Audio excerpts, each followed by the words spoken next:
Today's book is The Nurse by Amy Cross. Like all of Amy's books, it's extreme horror. We're not going to be talking about the gore, but rather we're going to talk about the strange technique she employed in this book. It's a technique I call the Future Prologue. What the heck is a Future Prologue? Stay tuned and find out.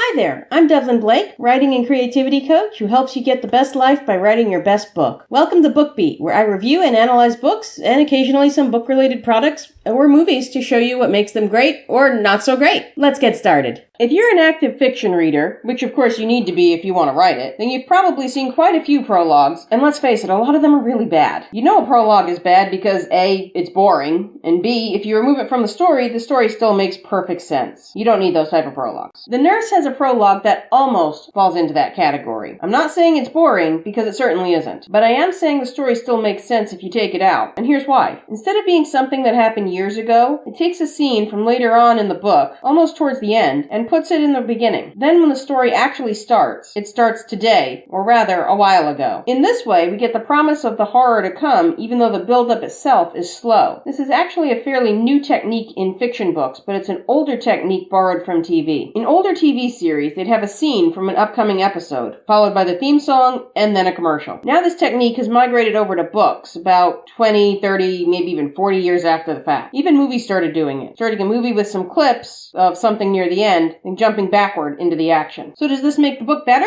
Well, yes and no. I've seen future prologues in both indie and trade published books, so clearly someone out there thinks this makes the book better. What it really does, it helps make a slower book more bearable. I've already said how The Nurse has a slow build-up. It has a great twist, but that's another review. Without the prologue, the tension and the feeling of dread wouldn't be in the first quarter of the book. Yes, there was a general feeling of unease, but it wouldn't have been enough to carry through the entire work to make it a piece of horror fiction or capture the reader's attention. Now you're right when you say that some books start out slow, stay slow, but people will still stick with them. Shirley Jackson was the master of the slow simmering suspense. She never would have used something like a future prologue. However, times change, and Shirley Jackson wrote her books over 60 years ago. Modern audiences demand a faster pace, hence the future prologue. It works great in modern books. Be sure to check out The Nurse's future prologue and put it in perspective with the rest of the story. But keep in mind, Amy Cross does write extreme. Well, that's about it for now. Be sure to subscribe for more great reviews and book writing tips. If you'd rather read a story, then check out my other reviews and my 2-sentence stories. See you next time!